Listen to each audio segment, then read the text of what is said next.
Students, to welcome to Strength of Materials, I'm going to handle the subject from right today. So happy to handle the subjects. This is one of my favorite subjects, and this is a base for civil engineering subjects, all structural engineering subjects. So I'm handling it for you.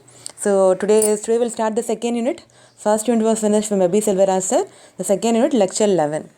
So we'll have a recap of what we studied in engineering mechanics. In engineering mechanics, we have studied about types of loads, types of beams, and types of supports. So we'll have a recap. So first of all, types of load. So what are the types of load? First one, point load or concentrated load. So as the name suggests, the load is acting at a point, or it is concentrated at a point. So this is a point load, and we denote by capital W. Next one, UDL, uniformly distributed load. So as the name suggests, the load is uniformly distributed over the length of the beam. So see here, so throughout the length it is uniformly distributed, that is UDL. And then uniformly varying load or triangular load, the load varies uniformly over the length of the beam. So see here, AB part AB, the beam part is having a uniformly varying load. At A it is 0, the intensity of the load is 0, whereas at B it is W. Similarly here, see, A and B, the intensity of load is 0. It is maximum at C. So both these are cases of uniformly varying load. It is uniformly varying. Okay, see here, uniformly varying from W at point B to 0 at point A, and here also uniformly varying at from 0 at the ends A and B to the maximum at C. So uniformly varying load, UVL. Then types of supports. Okay, we have three types of support: fixed support, roller support, and hinge support. So fixed support, as we already know, it is a built-in support. So wall is the best example for fixed support. So the wall, can you move the wall horizontally?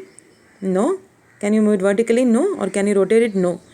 So wall has the best example for fixed support. It has three reactions.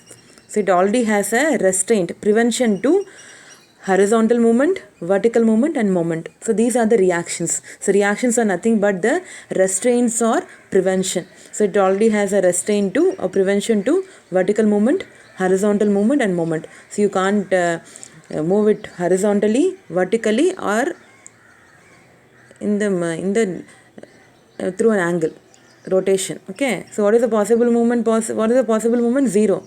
As I told you now, it can't be moved horizontally, vertically, or it cannot be rotated. So because it has three reactions, it is the strongest support. It resists horizontal and vertical movement and rotation. Now coming to roller support, as the diagram indicates, it is the support is resting on rollers. So rollers, imagine skating. Skating, you can move horizontally, but can you move vertically? No. So roller support has a vertical restraint, vertical prevention, but you can move horizontally. So horizontal movement is allowed. See, possible allowed. Horizontal movement is allowed. So skating, you can move horizontally. You are not going to move upwards. So it is a prevention of vertical movement. So it has a vertical reaction, which is prevention. So possible movement, you can move horizontally. You can also rotate. You can rotate in circles. Okay, if you are skating, that is rollers. So possible movement is horizontal and rotation, and the restraint is vertical movement. So roller support is also known as a simple support, and it resists only vertical movement. It allows horizontal movement and rotation. And the last support is the hinge support. Hinge support, if you just have a dot or if you have a circle also, it means it's a hinge support. Hinge support, the best example is a door. So hinge support has a vertical reaction and horizontal reaction. So here you see the hinge at the door. So the door can be rotated, but it cannot be moved horizontally or vertically. You can't remove it. The same thing. So it has a vertical and horizontal reaction. That is why it cannot be moved in the vertical or horizontal direction, but it can be rotated. Door can be rotated. So the possible movement is rotation. So hinge support, it has a vertical and horizontal reaction. So resisting is prevention. So resist vertical and horizontal movement. It allows only rotation. So let me again have it. So fixed support has three reactions: vertical reaction, horizontal reaction, rotation. So three reactions means restraint or prevention or resisting. So whatever reaction is not there, that is a possible movement. So fixed support, no movement is possible. Roller support, only you have a vertical reaction. So what is allowed? So vertical movement is restricted or restrained, prevented. So what is allowed? Horizontal movement is allowed and rotation is allowed. And for a hinge support is also known as pinned support or pinned support. So in hinge support, you have a vertical reaction and horizontal reaction. So vertical and horizontal movement are prevented, are restrained or resisted. What is allowed? Only rotation is allowed. So remember the examples: hinge support, door, roller support, roller skating, and fixed support, wall. Okay. Now types of beams. This also you'll remember. The diagram is important. If you just draw a diagram itself, you'll get the marks. So cantilever beam. See the beam. One end is fixed. The other end is free. No support. And next, fixed beam, both ends are fixed, A and B. Simply supported beam, both ends are hinged. One may be hinged, the other may be roller. So simple support means roller or hinge. So in beams, both hinged and roller are same, because in beams you do not consider the horizontal reaction. So see here, what is the difference between roller and hinge? Hinge has vertical reaction, horizontal reaction, whereas roller support has only vertical reaction. In beam, if you don't consider the horizontal reaction, so both are same. So you can remove the horizontal reaction from the hinge support. So hinge support also has vertical reaction, and roller support also has vertical reaction for beams only. So again, simply supported beam. So A and B are simply supported. It may be a roller or a hinge. Overhanging beam, see here, what is the difference between overhanging beam and simply supported beam? So AB portion is same, but beyond B you have an overhang portion. So end portion is extended beyond the support. So beyond support, B only has support. Beyond that you are extending, and at C you don't have any support. This is a single overhanging and double overhanging beam. So BC portion is supported, B is supported, C is supported. Beyond the support C, CD portion is a overhang portion, and beyond the support B, AB portion is a overhanging portion or extended portion. So this is a double overhanging. Both the ends it is overhanging. And then we have a property cantilever. Property cantilever, one end is fixed, the other end has a prop or a support. So what is the difference between cantilever beam and a property cantilever? Property cantilever, you have a prop at the free end, whereas in the cantilever beam, B is free. And then continuous beam, what is the difference between continuous beam and simply supported beam? Simply supported beam, only two supports. Continuous beam, more than two supports. It can be 2, 3 or 4. Okay. And doesn't mean that you should only have all simple supports. You can also have a fixed support. This is also continuous beam. See, one end is fixed, other are hinged or simply supported. So more than two supports means it is a continuous beam. So types of beams: cantilever beam, fixed beam, simply supported beam, overhanging beam, property cantilever, and continuous beam. 6 types of beams. So remember these beams. Again, we'll move to unit 2. So we had a recap, and this is lecture 11. So today we saw, this is already there in the syllabus. The types of loads we saw, supports we saw, and beams. Okay. So this is all. So lecture 10. So lecture 10 today. Types of loads, supports, beams, and we'll see the concept of shear force and bending moment. So before we actually see what is shear force and bending moment, we'll have a problem. Then we'll see the real definition, or you will be able to discuss with me the real definition. The sign convention for shear force. See here. So this dot, keep your finger on this dot. Okay, keep your finger on this dot. So this is right. Right upward is positive and left downward is positive. Keep the dot on the second thing. Right downward is positive, left upward is negative. So one thing you can remember. So right upward positive, right downward negative. Right upward positive, right downward. Upward positive, downward negative. Okay, we will always consider right. And bending moment, if it's a upward load, it is a sagging bending moment, positive. So downward load, hogging bending moment, negative. So upward positive holds good for bending moment, shear force, and downward negative also holds good for shear force and bending moment. Now we'll move on to cantilever beam. What is a cantilever beam? One end is fixed, other is free. See, cantilever beam AB, case 1 is, it is subjected to a point load or concentrated load at the free end. So W. So always point load or concentrated load, capital W. Okay. The length of the beam AB is L. Okay. So first we'll start with shear force calculation. So for shear force calculation, you have to keep your finger at B, and you have to imagine that you have two sections, right and left. See, red color is right. Keep your hand on right. Now move here. What do you have to the right of B? Nothing. So shear force at B right equal to 0. Again come, keep your hand on the left line, blue color line. What do you see? Always see to the right. What do you see when you keep your finger on the on this line? You see only W. So as the sign convention says, downward, right downward is negative. So minus W. Now similarly A right, A is a fixed, I is a fixed support, A right, keep your hand on the right, red color, okay, right. So what do you see? You see the load W. So W again minus W. Again left you keep working, you see you have the wall. Fixed support means a wall, you can't see anything. So 0. So A right equal to minus W, A left equal to 0. And bending moment calculation. Bending moment calculation, keep your hand on again here on B. You don't have anything, you don't have any load to the right, so 0. And bending moment is load into distance. Simply it is load into distance for a point load. So again come to A. Okay, A, and for shear force no right and left. Okay, only on the section. You have to keep on your finger on A or B. So keep your finger on A, the fixed support. So what is the load? You can see W. So bending moment is load in distance. So what you have to do? Load is acting downward. So parallel to this, you have to draw a line on A. See, it is drawn. So parallel to W, you draw a line on A. So parallel to W, you draw a line on A. And what is the distance between these two drawn parallel lines? It is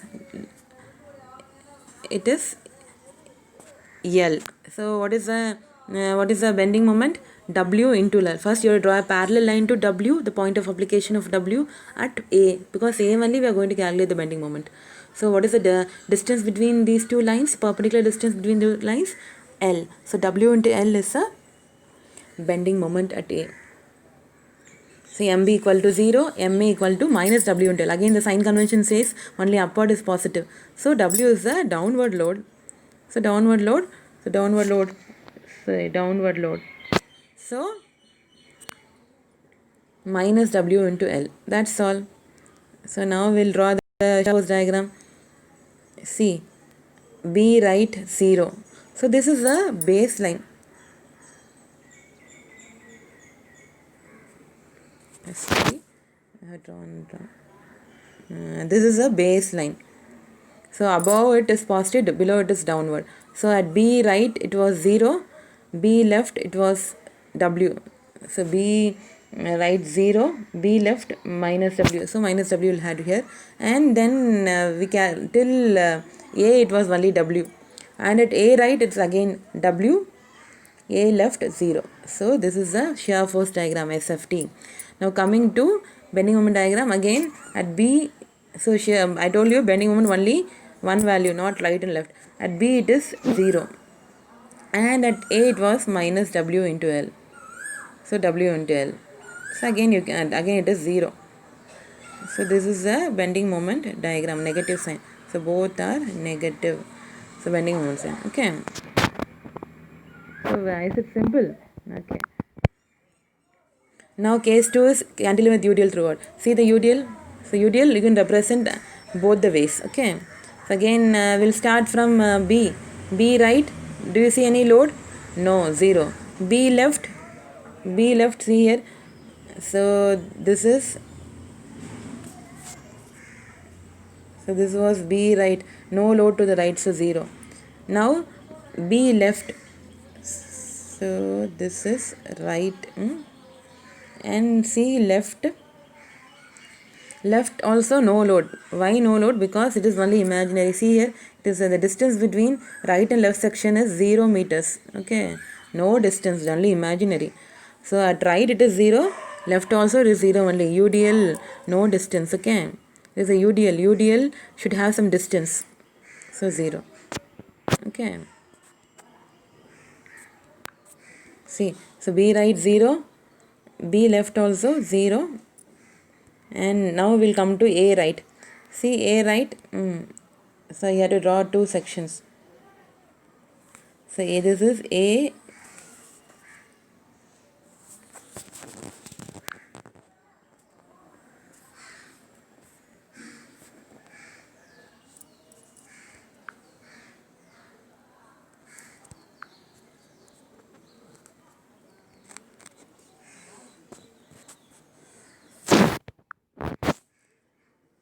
So draw A right. So A right, what is the load? So A right, what is the load? So A right you have to draw here, okay? Not able to use it, okay? Okay, A right you have to draw a section here. So what is the load? W. So W per unit length. Have always small w for UDL. So W per unit length. So for 1 meter length it is W. So for L meter it will be W into L. So A right, W into L. And minus W into L because it is acting downward. UDL also is acting down. Now A left means you draw it here. So again you have a wall. Fixed support means wall. So no load 0. Okay, have you understood? This is A right. A right, you keep your finger here. What is the load? W per unit length. So 1 meter length it is W. So what is the value for L meters? L into W or W into L. Okay. Now bending moment, you have only no right left, only one point you have to take. So at B, see at B you don't have load to the right, so it is 0. At A, keep your finger on A.